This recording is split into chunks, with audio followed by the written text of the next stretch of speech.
హైదరాబాద్ బండ్లగూడలోని శ్రీ విద్యారణ్య ప్రాంగణంలో వినూత్న కార్యక్రమం నిర్వహించారు. కుటుంబంలోని తల్లి స్వయంగా వంట చేసి భోజనాన్ని తీసుకుని వచ్చి అక్కడ పిల్లలకు తినిపించేందుకు ఈ ఉత్సవం నిర్వహించారు.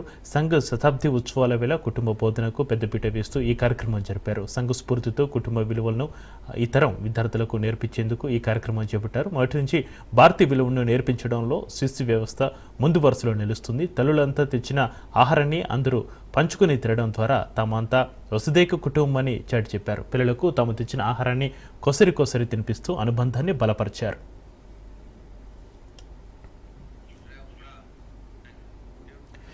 వాస్తవానికి ఆధునిక కాలంలో ఇంటిలో వంట చేసుకుని తినడం తగ్గిపోతుంది. బయట నుంచి జంక్ ఫుడ్ ఆర్డర్ చేసుకుని తెప్పించుకోవడంతో ఆరోగ్యము ఆనందము ఆవిరైపోతున్నాయి. పిల్లలు పెద్దలు బయట ఫుడ్కు అలవాటు పడడంతో కుటుంబ సభ్యుల మధ్య అనుబంధం తగ్గిపోతుంది. ఇటువంటి పోకడలకు దూరంగా మనదైన కుటుంబ వ్యవస్థను గుర్తు చేసేందుకు సిస్ ఈ కార్యక్రమం చేపట్టింది.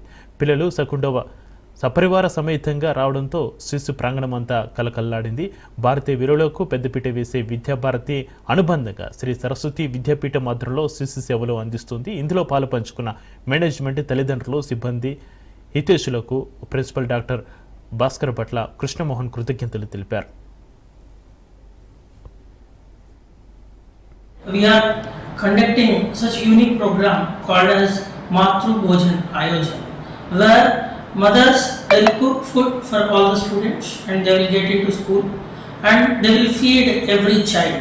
With this program, parents, students and teachers will get good bonding among them. Student to student, parent to student, parent to teacher and teacher to parent.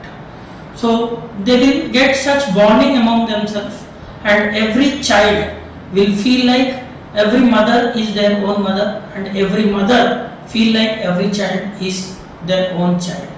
This is first initiative taken by Sri Vidyaranya International School, and coming months we are going with such type of many unique programs. Thank you all. Namaste.